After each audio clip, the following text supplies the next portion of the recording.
Welcome to కలుపు channel. అందరికీ పూలపాద్యమి శుభాకాంక్షలు. ఈరోజు పూలేరమ్మని వదలడం కదా, కార్తీక మాసంలో పూల సరుకు అనేది నేను ఇంటికాడ ఇలా చేసుకున్నాను. నదికి వెళ్ళడానికి వీలు లేక ఇలాగా పళ్ళెంలో నీళ్ళు అనేది పోసి దాంట్లో పసుపు కుంకుమ వేసి అందులో 365 ఒత్తు మామూలు ఒత్తులు, నెయ్యి ఒత్తులు అన్నీ వదులుకున్నాను. ఇలా ఒత్తులు వదులుకొని ఇంట్లో దీపారాధన అనేది చేసి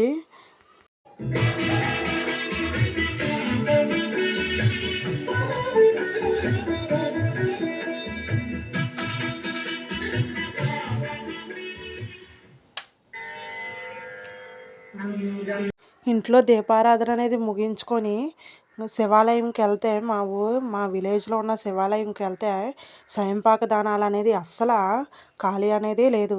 ఈ స్వయంపాక దానం ఉదయం 3 గంటల నుంచి గుళ్ళో స్వయంపాక దానం అనేది ఇస్తున్నారు. పంతులు గారికి అస్సలు ఈ స్వయంపాక దానం తీసుకోవడం వల్ల అస్సలు ఖాళీ అనేది లేదు. మాకు కావాలంటే మాకు కావాలని అందరూ సాలిగామ దానం అడుగుతున్నారు. కానీ ఎవరు ముందు వస్తున్నారో పంతులు గారికి తెలుస్తుంది.